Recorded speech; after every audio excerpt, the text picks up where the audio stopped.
Hello, good morning, everybody. Today is December 26th, Friday, the day after Christmas.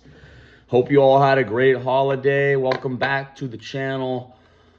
And I just want to talk about all the games that we saw yesterday. What a great day of sports that we had. It was pretty awesome. The day started out with the Knicks and the Cavaliers. Great day of NBA basketball, great day of NFL football, the NBA games. There were some really good matchups. Some games, didn't live up to the hype. In the NFL, the games, the matchups weren't great, but they were still pretty good games. They were still good games. So, yeah, let's talk about the Knicks and the Cavs. I mean, first off, got to give the Cavs a lot of credit. They played really well for pretty much, the entirety of that game up until about 4 minutes to go. And then, yeah, the Knicks really turned it on. I mean, the Knicks didn't play well until the very ending of that game. The Knicks were down by 15 at the end of the first quarter. They had a really strong second quarter to take the lead to halftime. And then they played horrible in the third quarter. And then they flipped it and played really well in the fourth. Went back and forth between good and bad for the Knicks. And actually very similar for the Cavs. So both teams kind of had an up and down day, but the Knicks ended up coming out on top by 2. My takeaway from this game is that I just think the Knicks are probably the best team in the East. I think I already said this on a different video, but to be down by however much they were, the game looked over. The game looked over. They come back. You got to give them a lot of credit. They're second place in the East. They're behind the Pistons, but as far as a team that I think who's going to go to the finals, Pistons or Knicks, I'd have to say the Knicks. So that was a great game. Great comeback for the Knicks. Jalen Brunson is, an amazing player. Brunson had 34 points. Donovan Mitchell had a great game. He was on fire in that game. Tyler Kolek made a big impact for the Knicks in that game. I'd be remiss if I didn't say his name. He hit a couple of big threes. Kolek had 16 points, 9 assists, and fans were chanting his name after a late block on Donovan Mitchell. Darius Garland had 20 points and 10 assists. Got to give him a lot of credit. He played really well. Evan Mobley came back after missing 5 games and had 14 points.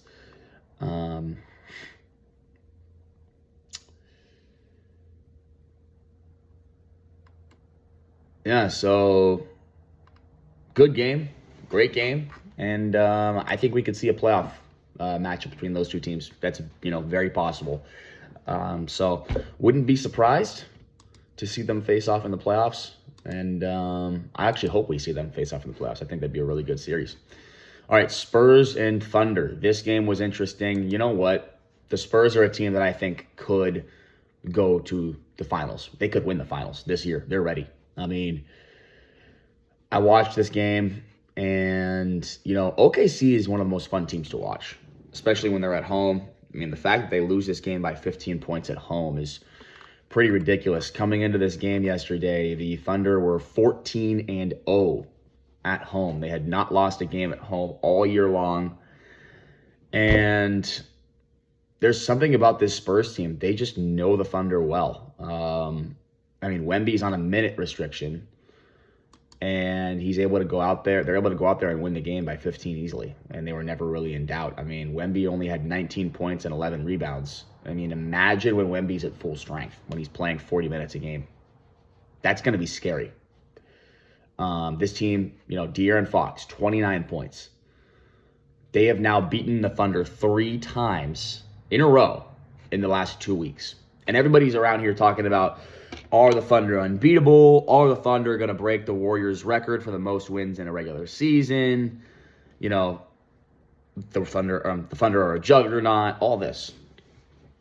Well, I think the Spurs have just disproved all of that. I think, look, if the Spurs have beat them 3 times in a row in 2 weeks. That tells me that in a 7-game series, the Spurs have a great chance to beat the Thunder. And they're probably going to be, nice size underdogs for those of you who like to gamble. So Yeah, I want to keep an eye on the Spurs. They're, for me, yeah, they're the second best team in the West. In the West, you got the Spurs, Thunder, Rockets, Nuggets, Timberwolves. The Lakers are somewhere up there, but unfortunately, after what we saw last night, we're going to get to that, but I don't consider the Lakers a contender. It's sad. But okay, so moving on. So Shai Gilgeous. We got to talk about Shai Gilgeous. He had 22 points, but not efficient. 7 of 19 from the field. Now, he scored 20 points for the 102nd consecutive game. That's really hard to do, so congratulations to Shai Gilgeous. Hartenstein had 13 and 12. Chet Holmgren was really quiet. 10 points, 12 rebounds. Not a big day for Chet. You know, the Thunder started out the season 24 and 1, tied for the league's all-time best record through 25 games. The Thunder are just 2 wins and 4 losses since being 24 and 1, including all 3 losses against the Spurs. So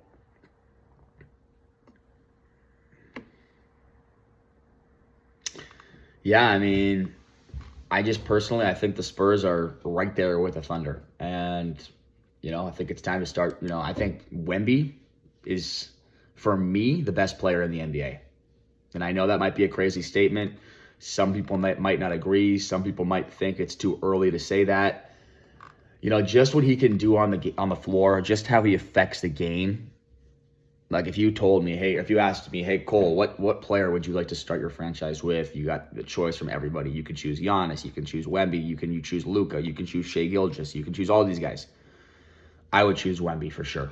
Just because he plays defense. He's actually an elite defender. 7-footer who can move his feet. He's agile. He can move.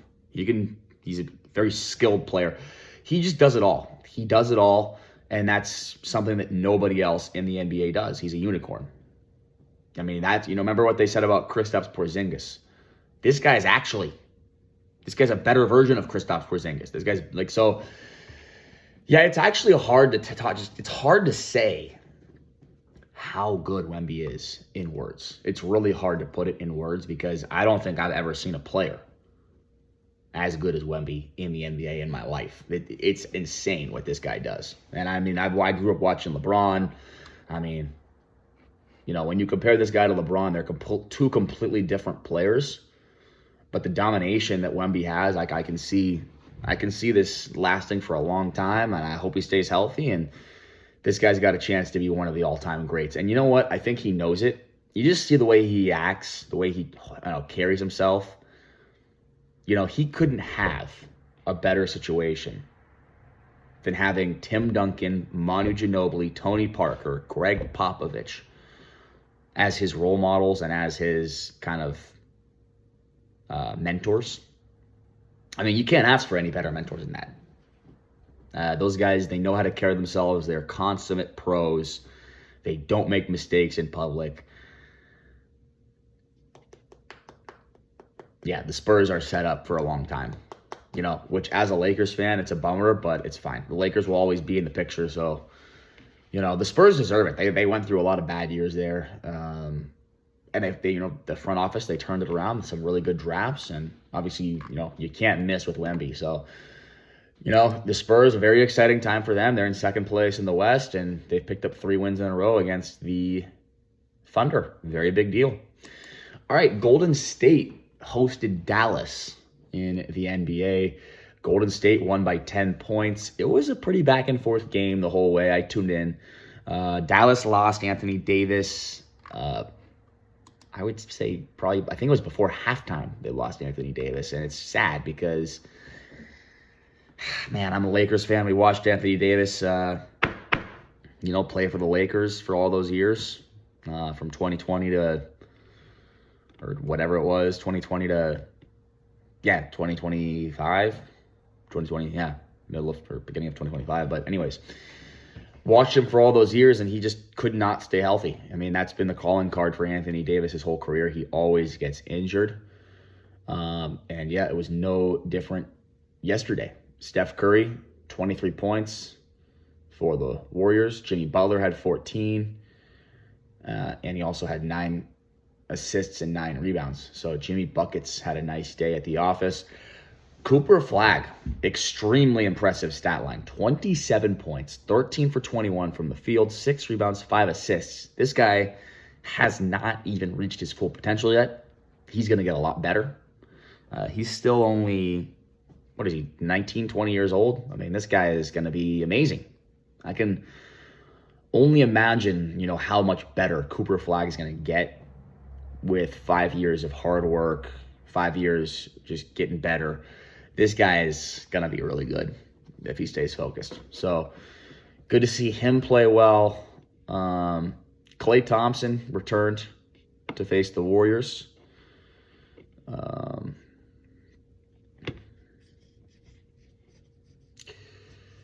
Klay Thompson received a standing ovation when he entered the game for the first time. Maybe it wasn't standing, but he actually received a warm ovation. Maybe it wasn't standing.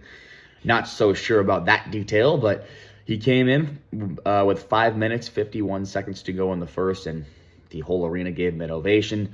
Anthony Davis left the game in the second quarter with groin spasms. He only had 3 points, 3 rebounds, and 2 blocked shots in 11 minutes. Very disappointing performance from Anthony Davis, but what's new? He's always injured, got injured again.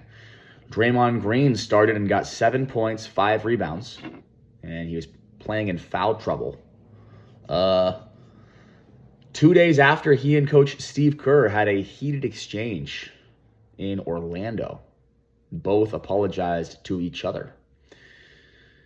So, good win for the Warriors. I mean, you got Al Horford had 14 points for the Warriors. Interesting to see him over there in Golden State. D'Anthony Melton had 16. Brandon Podziemski had 13 points, 8 rebounds, and 4 assists off the bench.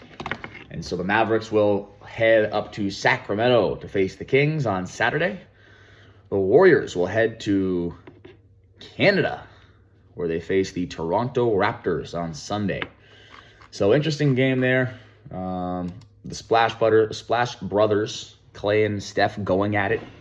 And Steph coming out on top. The Warriors are in 8th place in the Western Conference. It's a good win for them. It's a good win, and they can, maybe get some momentum going off of that one. Okay, this is the game that I was disgusted by in the NBA. The Rockets and the Lakers. I was very excited to watch this game. You get the Lakers on Christmas Day, in the primetime slot at 5 p.m. The whole nation's going to be watching this game. It's a big game. You got Luka and LeBron, and this Lakers team that has high hopes. They are off to a great start this year. You can't deny that. They're 19-10 this year. So far, 19-9 coming into that game last night. You got a sold-out Crypto.com arena, sold-out Staples Center. It's just sad. I mean, people paid $300, $400 to go see that game, $500, whatever they paid. People paid a lot of money to go see that game. And the effort that the Lakers put out was just sad. It's just sad to see. I mean, we're better than that. And J.J. Redick said it after the game. But I just want to go over the score quickly. I mean, we lost by 23 points. Looking at the stat line, nothing jumps out immediately other than, okay, now this jumps out.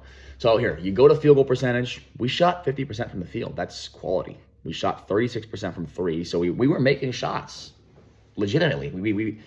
We were not terrible from the field in this game. Now, we did not get to the free throw line very much, only 11 free throw attempts, but this is the stat that jumps out to me. And we've got to do a better job in this area, and this just comes down to effort and intensity. And, this is disgusting. It's absolutely disgusting. There's no excuse for it. I'm going to get to it right now. Lakers, Rockets, the rebounding category in this game. Houston got 58 rebounds in the game. The Lakers only got 31. So Houston a plus 27 in the rebounding category. I mean, you'll be hard-pressed to win any game that you are a minus 27 in the rebounding category. And there's no excuse for it.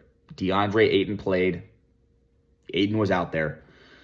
What's he doing? He can't get a rebound. I mean, how many times were they going to get offensive rebounds? They got 17 offensive rebounds in that game. Disturbing, disgusting, piss poor, and it's upsetting. You know, you hope, like, I just want to tune into the Lakers and just watch them win, you know? And they've done it a lot this year, okay? I'm not, like, they're 19-10. They're playing well overall on the season, but we had a really bad loss against the Spurs a couple weeks ago in the NBA Cup. And that game was at home, by the way. And then we get this loss at home as well, where we just get absolutely destroyed in front of our own fans. Embarrassing. So I'm not happy. I'm not happy at all with this team. Amen Thompson was really good for the Rockets, a really good player, 26 points. He led the Rockets in scoring. Kevin Durant, 25 points, 9 assists. Amen Thompson, to add to his 26 points, had 7 rebounds, 5 assists. Luka and LeBron, so Luka had 25, LeBron had 18. The Lakers have now lost 3 Christmas Day games in a row. That's kind of interesting. Luka Doncic and LeBron James were a combined 4 of 11 from three-point range. And they also had 9 turnovers between the two of them. That's not good. Alperen Şengün had 12 rebounds. Was a big part of the Rockets dominating the boards. Rockets led by 14 points in the first quarter. They led by 10 at the end of the first half. LeBron had only 8 points at halftime. KD and Amen Thompson both had 16 at halftime. Houston opened up a big lead to begin the third quarter, extended their lead up to 23 points, and the Lakers had no way back after that. You know, and the fight for the Lakers just isn't there. I mean, if you watched all of the NBA basketball yesterday, you would see that, okay, the Knicks were down by a lot late in their game at home. They came back. They showed fight. Timberwolves, we're going to get to that game in just a moment, but they showed a lot of fight in their game. They were down by a lot late in the game on the road, and they showed a lot of fight to come back. What fight did the Lakers show? Can someone answer that question for me? I'll answer it. The answer is they did not show any fight. There was no fight whatsoever.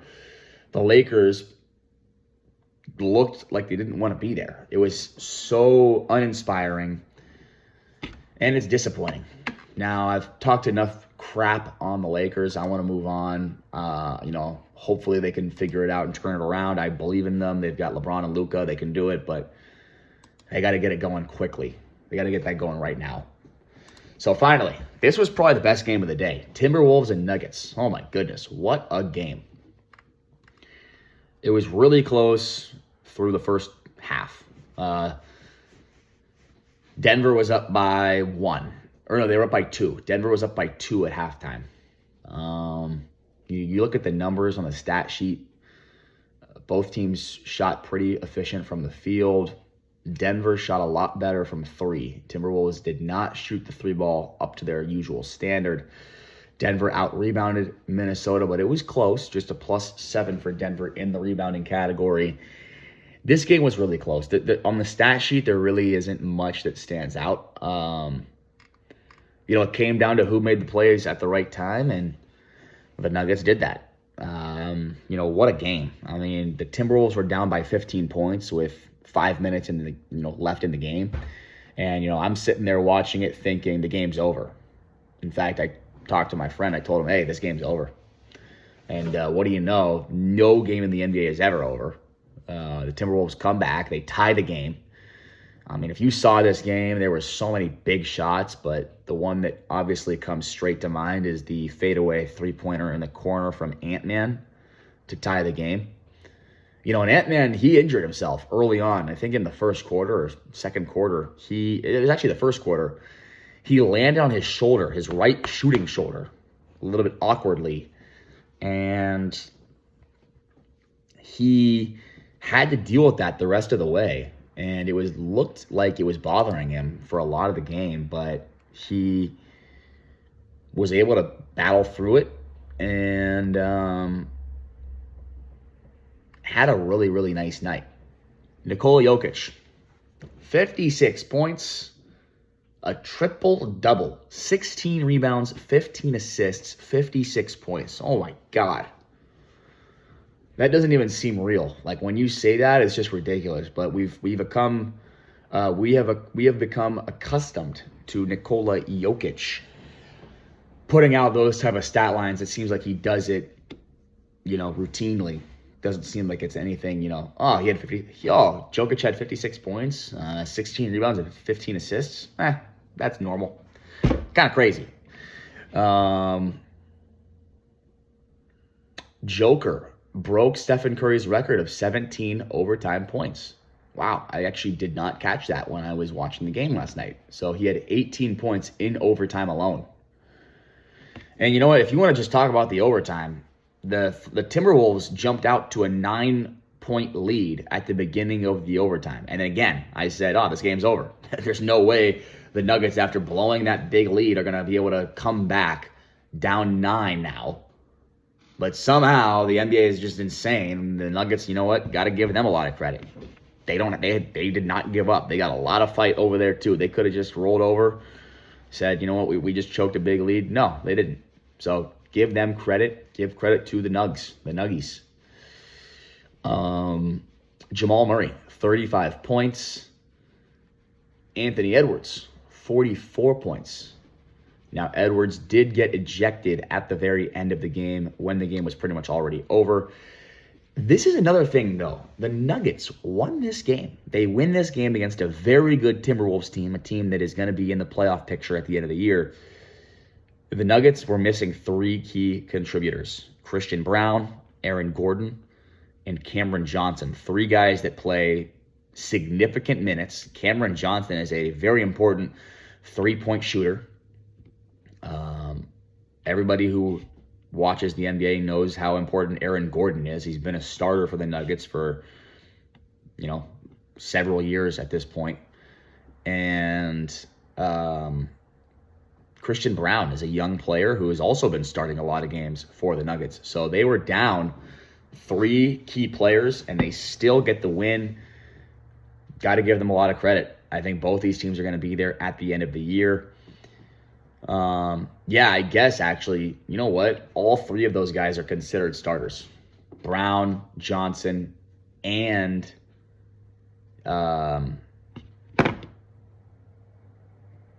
okay, really? I'm forgetting this now. Christian Brown, Cameron Johnson, Aaron Gordon. They're all starters. So, wow. To win without 3 starters, that's very impressive.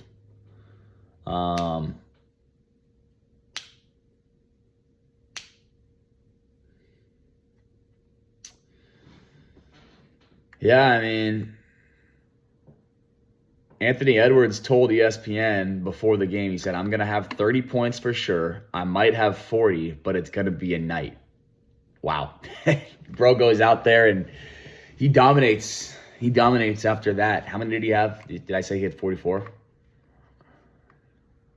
Yeah, he had 44 points. I mean, imagine seeing that quote and you go and bet his point total over and he comes through. It's pretty cool. I mean, you rarely hear a guy come out before a game and say, I'm going to have 30 points for sure. I might have 40. I mean, that is just think about the confidence that it takes to have the ability to even say that. It's ridiculous. So Ant-Man is a different breed. In overtime,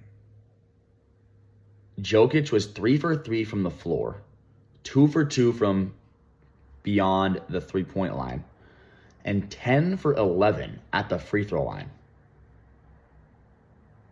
I mean, crazy game, man. Crazy game. Tim Hardaway Jr. scored 19 points. Very important 19 points for the Nuggets. Hardaway Jr. is usually the guy that comes off the bench, so he stepped up in a big role for Denver last night. Jokic picked up his 179th career triple-double, too shy of Oscar Robertson for second place in NBA history. I wonder how close he is to Russell Westbrook. Let's look it up.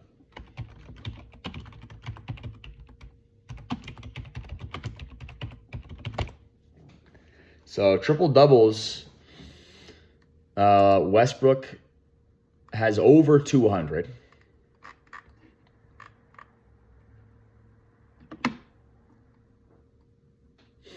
Now, I'd like to know how many he had specifically. So he has 207, Russell Westbrook. Yeah, Joker's going to break that. Joker only needs 28 more. Yeah, he's going to get there. He's going to get there. So, I mean, who's better player, Joker or Westbrook? It's Joker. So, yeah, Joker's going to get that. But it's not about who's better player. It's just Joker's just going to break that record. He's got plenty of time left in his career, still playing at a high level. He's not too old. He's going to break the record. So, all right, those were all the NBA games. I kind of wanted to go over J.J. Redick's quotes after the game because it kind of summarized what I said. J.J. criticized the team's lack of effort and execution and said they don't care enough to be a professional basketball team. That's a really great quote to come from your head coach.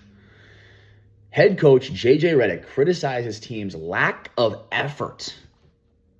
These guys are getting paid millions of dollars, and you can't go out and try? Really?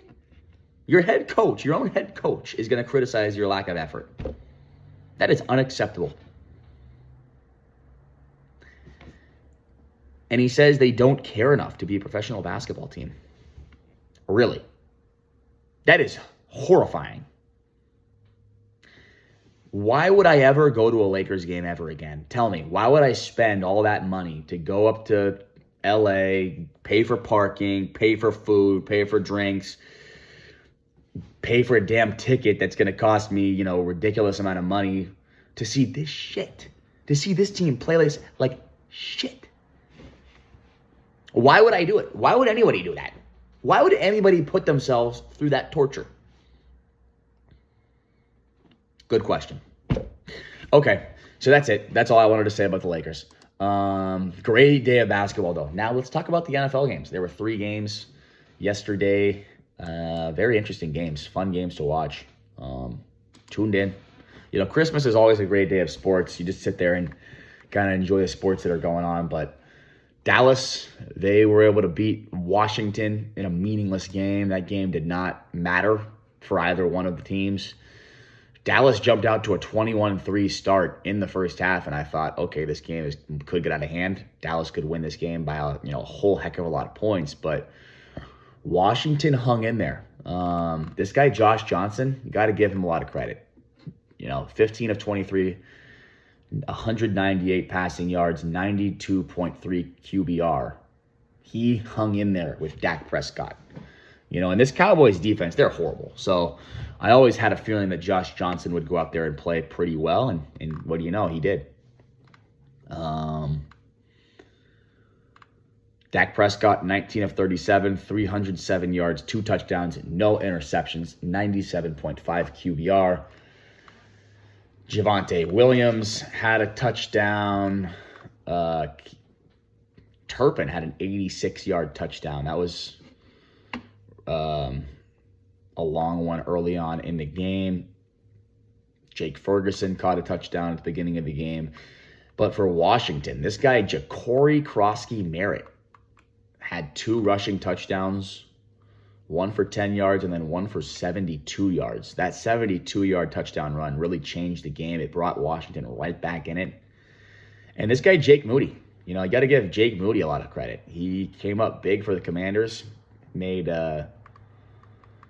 3 field goals, 3 for 3 on field goal attempts. So got to give him a lot of credit. As far as the box score, Dallas did outplay Washington. I mean, pretty sure everybody expected Dallas to win the game.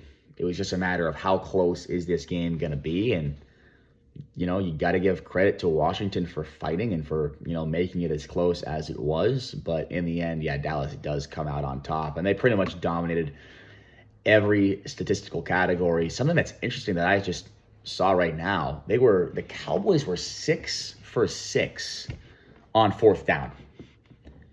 That's crazy. I mean, for me, that just shows how bad the Commanders' defense is. They couldn't get any stops on fourth down. Like, when it was 6 tries from Dallas, like, that's a problem. But yeah, good game, fun game to start the day, and Dallas wins. So now we got to move on to the second game of the day that was in the NFL. It was Detroit and Minnesota, an NFC North rivalry game. And this was another one where, everybody seemed convinced that the Lions would beat the Vikings. It's a must-win game for the Lions. They had to win it to stay alive, to keep their playoff hopes alive, and they didn't. And I always knew it was going to be a tough game. All my friends were telling me Lions going to win. All my friends telling me, Vikings don't have a quarterback. How could you trust the Vikings? They don't have a quarterback. Well, football's not just all about one player. Did you guys know that? It's not all about just having a good quarterback.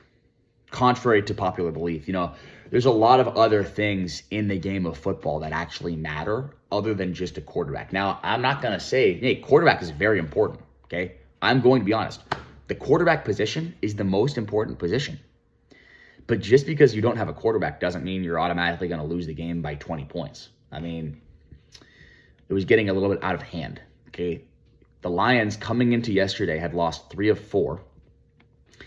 They lost to the lowly Pittsburgh Steelers at home in Detroit. That's horrible. And the Vikings had won 3 in a row coming into yesterday. So the entire world was betting on the Lions because the Vikings didn't have a quarterback that anybody knew. Well, Max Brosmer was the quarterback who ended up playing for the Vikings, and a very inspirational story for Max Brosmer. He didn't do anything. I'm going to be honest. 9 of 16, 51 yards. The guy did nothing. Pretty much the Vikings defense won them this game. I mean, they went out there and they took it. The Vikings offense did nothing. They did absolutely nothing. But the Vikings defense, they completely shut down Detroit. 10 points for the Detroit Lions offense that has Jared Goff, Jahmyr Gibbs, David Montgomery, Amon-Ra St. Brown. Who's the other guy that's really good? What's his name? How am I forgetting his name? He's that receiver. Jameson Williams. I mean, they've got so many options, so many weapons. Isaac Tesla scored a touchdown. They got that tight end, Sam Laporta. I mean, the whole offense is really good. So to shut down the Lions offense, that's extremely impressive.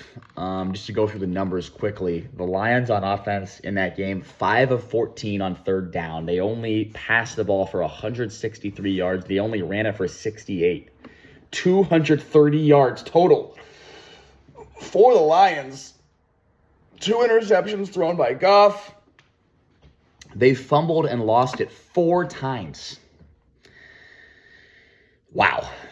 Yeah, I mean, you're not going to win games turning the ball over 6 times. You're just not going to.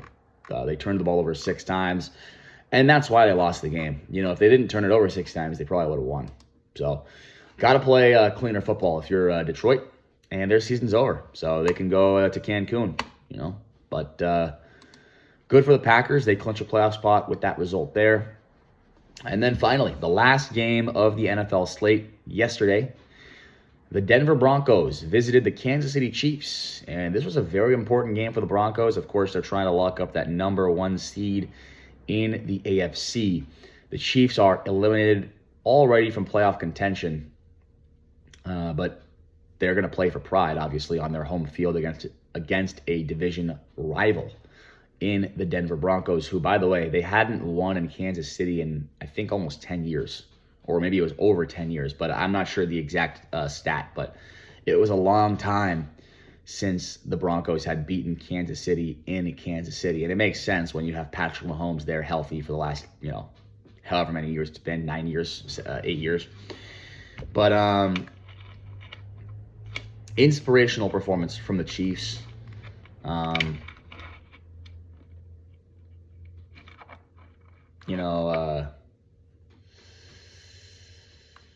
They just fought really hard. They didn't really get much done offensively, but they did just enough. And it was a very similar game to that Lions-Vikings game where the Chiefs defense really showed up. They played really hard. They limited Denver to a pretty bad game offensively from the Broncos' point of view. But unfortunately, Chris Oladokun, the quarterback for the Chiefs, just couldn't do enough to win the game.